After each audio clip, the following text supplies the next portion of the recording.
It's difficult to talk about Starfox for the Nintendo Switch 2 without bringing up the legacy of the franchise. If this self-titled game is the first you've ever heard about Starfox, it would also be completely understandable, as the last game was released 10 years ago. For this reason, it's far more likely that many people have seen the franchise's main character, Fox McCloud, in other places like the Smash Bros. Games or the recent Super Mario Galaxy movie. All of this to say, Starfox is a pretty underused IP, which is why whether you give this latest entry of the series a fair shake will come down to if you've played almost any of the other games that preceded it, especially the original game this is based on. This is a whole-cloth remake of Star Fox 64 released 29 years prior. In fact, most of the Star Fox games are literal remakes, remasters, or reimaginings of the story told here, the Lylat Wars. The major difference this time around is simply the level of fidelity, as the game has been built from the ground up to be graphically intense.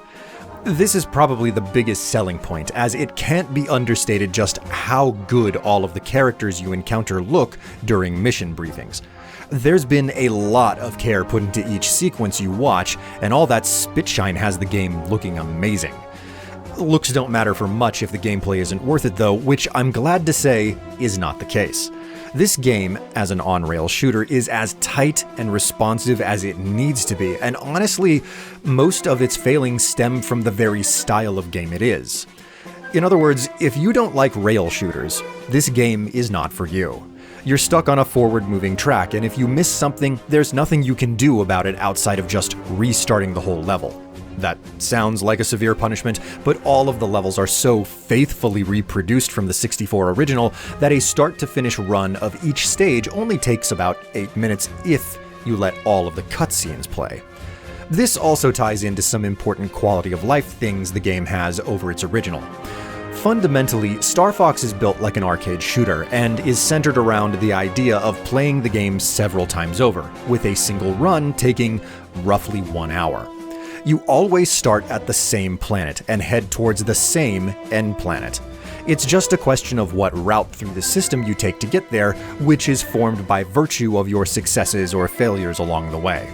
The mission briefings do a perfect job of informing you of how it's possible to complete special objectives for a different or better outcome, and even if you do complete those objectives, it's still possible, in some instances, to choose a different route through the system.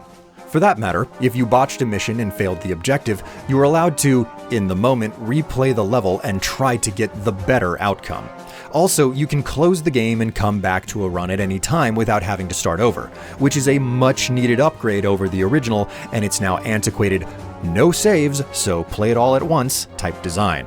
What all of this boils down to is how it's possible in 3 or 4 runs, and if you know what you're doing, to play through all of the stages in the game in roughly 3 to 4 hours. There is more content beyond the campaign though, including multiplayer and challenge mode. I can't speak to the multiplayer aspect at all, really, since I don't pay for Nintendo Switch Online, but it is possible to play with bots, and ultimately the levels are essentially a simple game of King of the Hill with ship power-ups. Meanwhile, the challenge mode has you playing individual levels from the campaign after you unlock them, and each challenge focuses on trying to make those levels new by requiring you to complete specific unique tasks. So, in a roundabout way, it's basically achievement hunting. There's nothing wrong with that, but it is fundamentally recycling all of the levels. Completing these challenges also comes with the reward of unlocking the harder challenges of the same levels, and sometimes adding new intel to the Holo Viewer, which is full of intel dossiers of the various characters, factions, technologies, and locations in the game. So, text backstory, if you're interested in that sort of thing.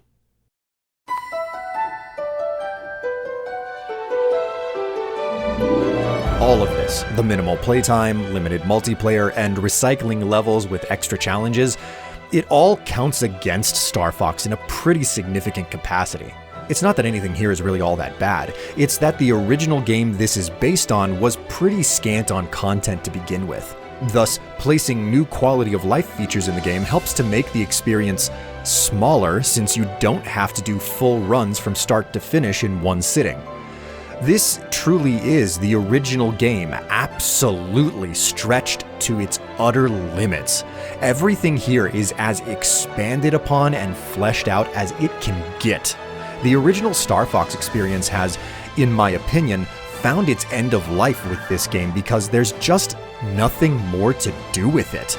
Don't misunderstand me, this is a good game and I do recommend it. However, it's just kind of difficult to say its price tag is justified given the limited amount of content contained within.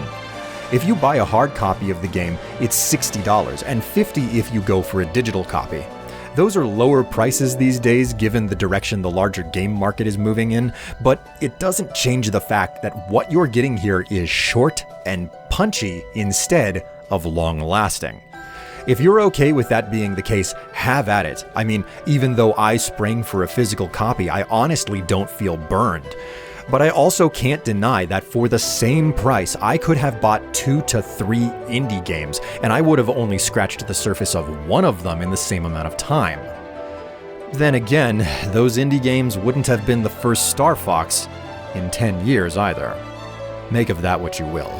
Until next time, though, I'm William Strife, thanks for watching, and I'll see you later.